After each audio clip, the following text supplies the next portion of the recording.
You don't fit in here, my younger brother sneered as he sipped his wine.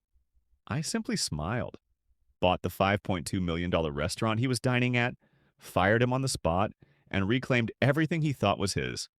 My name is Lucas Reed.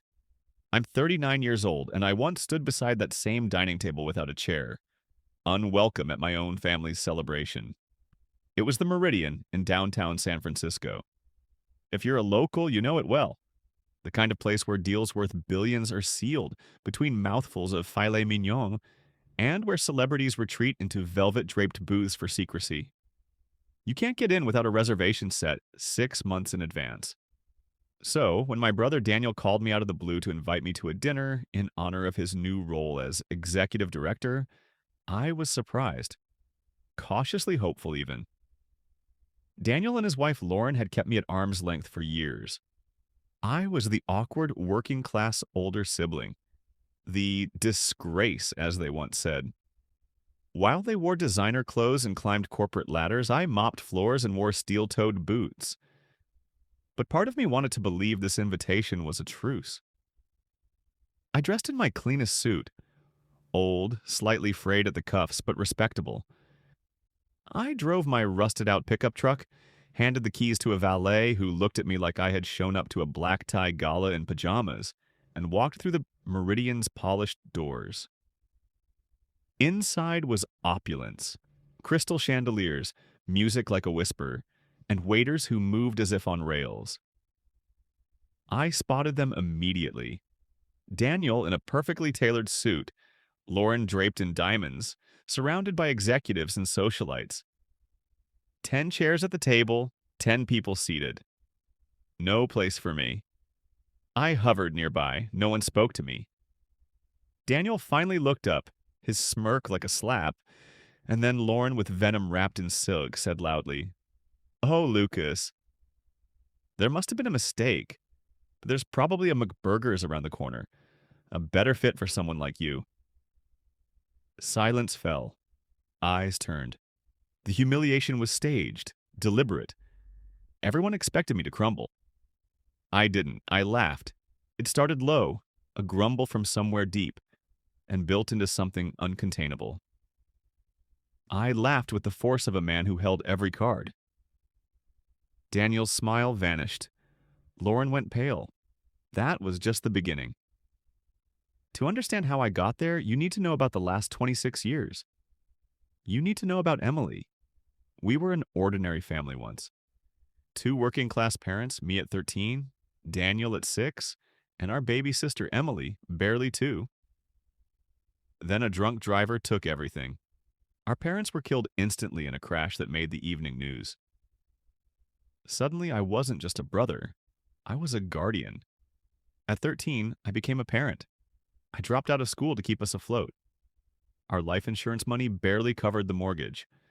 I cleaned, cooked, and changed diapers. Emily was always fragile, her health delicate, her spirit sweet.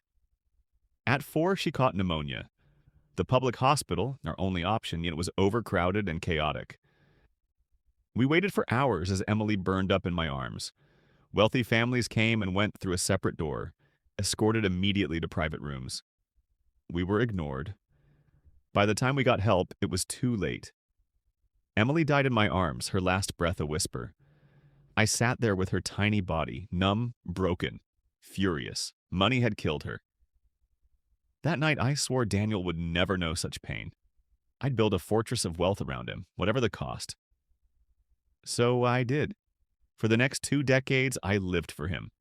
I worked as a janitor by day, construction laborer in the evening, and a night watchman overnight. 3 jobs, 3 hours of sleep. Every penny went to Daniel. He attended elite schools, wore designer shoes, drove a brand new sports car by 16, and eventually enrolled in the country's top business program. I ate instant noodles, wore secondhand coats, and gave up every piece of myself so he could thrive. But while I sacrificed, I also studied. During quiet nights as a security guard, I taught myself business, markets, finance. With a few thousand saved, I began investing. Small, risky moves at first, but they paid off. Again and again. Over time, I amassed hundreds of thousands, then millions.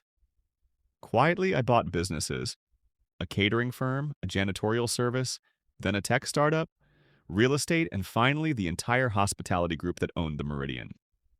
By the time Daniel was living large in a downtown penthouse I paid for, I had quietly built a portfolio worth over $80 million. But I never changed my life. I kept the same truck, same apartment. I wanted to see who saw the man, not the wealth. Almost no one did, certainly not Daniel or Lauren.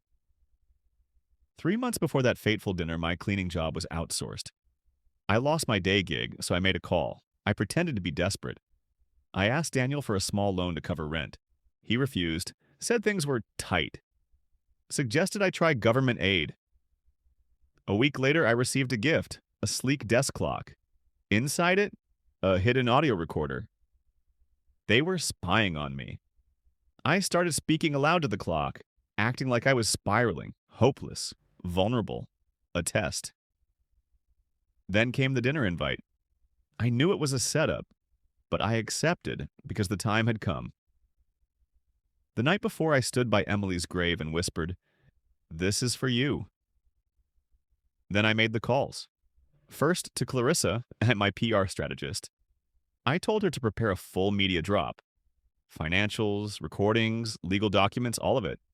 Ready to launch on my word. Next to Robert, the Meridian's manager. One of the only people who knew who I truly was. Years ago, he'd been a homeless night guard I shared my sandwich with. Now he ran my flagship property.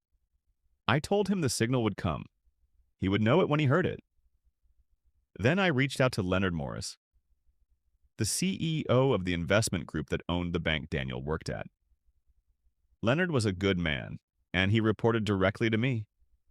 I asked him to attend the dinner and wait for my cue. And so the trap was set. The night unfolded as I expected. Daniel tried to humiliate me. Lauren delivered her cruel line. Everyone laughed. Then I laughed back, louder, triumphant, unbothered. Robert approached. He bowed. "Mr. Reed," he said, "your private room is ready." The room froze. Daniel stammered. "What did you call him?" Robert didn't flinch. I smiled. "He called me by my name. The one that owns this building, and your company, and your career." Gasps echoed as I revealed the truth. I owned the restaurant, the entire group.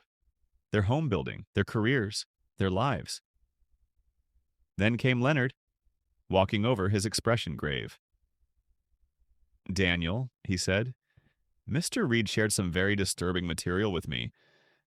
Pack your things. You're done." At that moment, phones around the room began buzzing. The media drop had gone live.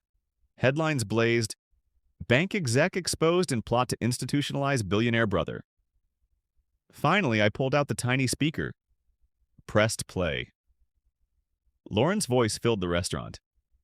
"If we can get him declared mentally unstable, we can take control of his assets." She gasped. Daniel paled. The press stormed in. Cameras flashed.